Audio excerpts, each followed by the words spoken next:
Happy Indigenous Peoples Day. I have some book recommendations, some books on my TBR in case we have very similar tastes, and a big fuck you to Christopher Columbus. Black Sun by Rebecca Roanhorse is such an elite trilogy. This is based on pre-Columbian mythology. It's so good, and the characters I still think about. I love their relationships.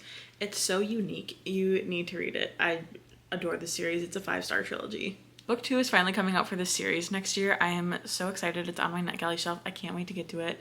The first book is The Shape of Dragon's Breath by Munko Blackgoose. This is technically YA, but I loved it so much. This is about a young girl who has to go to this school full of colonizers in order to keep the dragon that she found and learn how to work with it. It's so good and one of my favorite dragon stories ever. Obviously, I have to talk about Stephen Graham Jones. I loved Buffalo Hunter Hunter this year. It's a historical horror, which is not always my favorite, but I did really end up liking this one.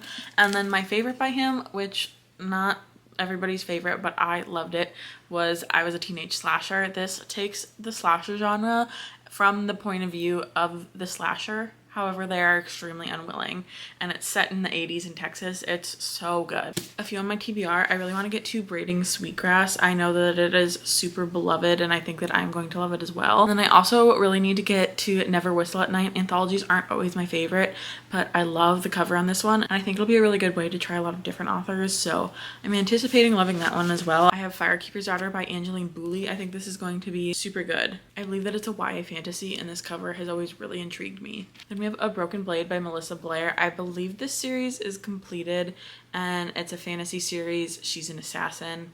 I love an assassin main character. I don't know when I'll get to this, but I would like to just binge the whole series, I think. We have The L by Theodore C. Van Elst Jr., and this is actually one of the co-editors of Never Whistle at Night, and this is a semi-autobiographical novel about a group of teenagers and their gang members as they trek across Chicago to a momentous meeting inspired by the cult classic The Warriors. This sounds so good, and this author is going to be in Portland later this year, so I would really like to get to this before that happens. If you have any horror fantasy books that are written by Indigenous authors that I didn't mention, please recommend them to me because I'm always looking for more.